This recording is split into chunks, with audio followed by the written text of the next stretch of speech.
Hi angels, it's Ariana. So for this week's videos, guys, I decided that I would be doing like a little story time moment. And if you know me, you know that I love talking. I feel like also like it's like a Puerto Rican thing too. Like we just like love to talk. And honestly, like when I first started like watching like YouTube, I used to love like watching like story time videos. Now look at me, I'm like telling my own story time. So obviously you can clearly see from the title that I'm going to be telling you guys the story about the time that this crusty, dusty, sick and unhealthy man took my wig off in public. Okay, so this honestly happened probably like a year and a half ago. So when I first started like my transition, like obviously like wigs were like a big thing to like, you know, help like my dysphoria and like help be like, you know, passable. So this happened like when I had like you know, a pink Amazon synthetic wig. But low-key synthetic wigs, you know, sometimes they be slapping if done right. So it was me, my ex-best friend slash ex-roommate to we were going to like this little like restaurants like right by my house. If you guys know what if you guys are like, maybe I think it's from like a West Coast thing, but it's a restaurant called Sips. And she also invited like two of like her male friends. And this is the time too, like when I wouldn't tell people that like I was trans, so like they didn't know. So they are already like all there. So I telling her like, you know, like go girl, like, you know, just go meet your friends. I'll meet you afterwards. I gotta find an outfit, you know, I gotta beat this mug. And she was like, okay, like we'll meet you there in this restaurant like by my house. It took me like maybe like 20-30 steps and I'm there. I finally show up and I get there and I am wearing, I think if I can remember, I'm pretty sure I was wearing an off the shoulder like black long sleeve shirt. And then I wore jeans and like some booties and my synthetic wig. So, you know, they were super, super nice guys, like very, very like respectful, very polite. And I noticed that one of them was extra flirty with me. So I was just like, okay, like, you know, like whatever, like this is a thing. So the way everything was like set up was the two guys were sitting like at the bar, and then me and my ex best friend and slash roommate, we were like standing behind each guy, and we were like, you know, just like talking. We were all like in a little group, and you know, the two guys are like drinking and she's drinking and I'm not drinking. Not that I don't drink.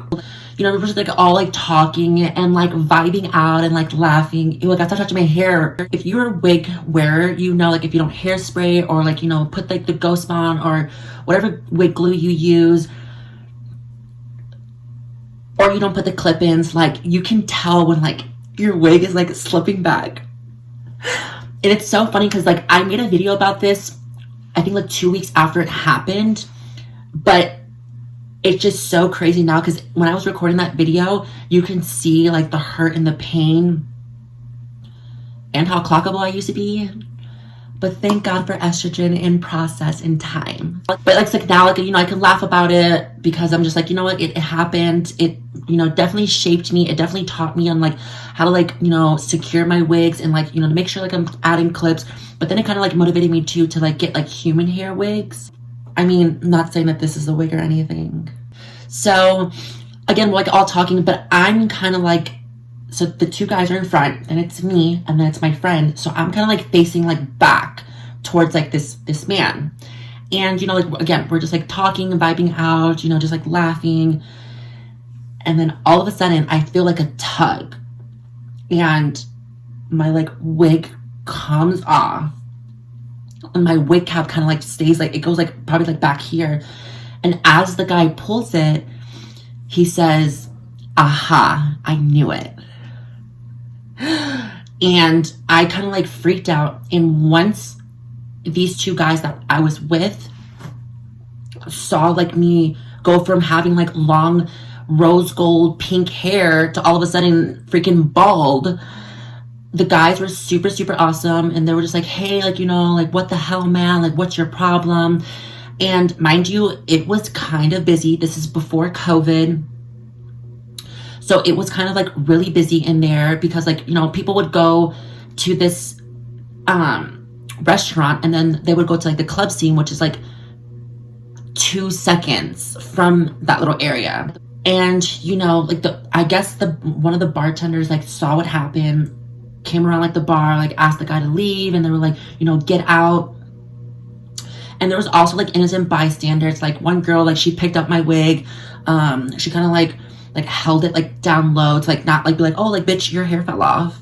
She gave it to me like, you know, really low, and she was like, are you okay? Like talking to me. And like I didn't cry. I was more just like shocked and embarrassed, because the fact that it's like I was not even engaging this man. I wasn't even like interacting with him. I didn't even know he existed.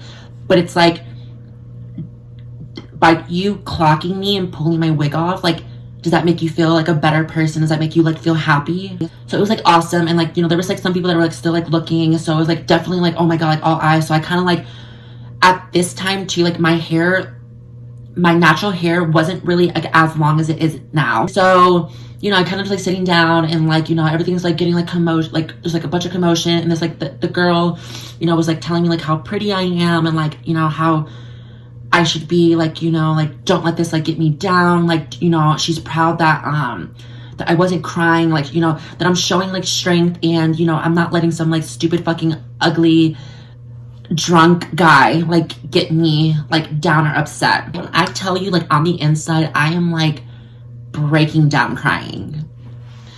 And like I was like, oh, like, you know, this is nice. And then the person, so one of the employees, you know, like got the guy like out of the restaurant, and he comes up to me and he was like, hey, like, are you okay? He's like, you know, I'm sorry. And then like the manager got involved, and then like there was like calming me down, like making sure that like, I was okay.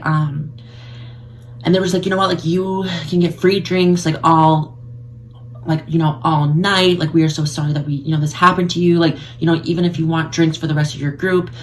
And I couldn't really like focus. So I was like, you know, I kind of like am telling myself to stay here, because I'm like, I don't want it to like be weak and just like, you know, walk home and like, you know, like cry. So I was like, you know what, like, let me just be present. So, you know, I got like a couple of drinks, but then after a while, like I kind of just like didn't want to be there, because I was like just like distraught. And like these two guys, just met them today. I didn't want to like cry in front of them. So then, you know, we go back, you know, to my place, because I live like right down the street from this restaurant. And the guys are like, oh, like, you know, like we're gonna get you like a bottle, like, because I guess he lived like across the street at like the next apartment complex. So he's like, don't worry, like, what kind of alcohol do you like? And I told him, like, you know, vodka. And he's like, don't worry, I have some good vodka. And, you know, we'll go to the house real quick. We'll pick up the bottle, and then we'll come back to like your place, and, you know, we'll party, like, you know, we'll just have fun. Like, okay, like, sounds good.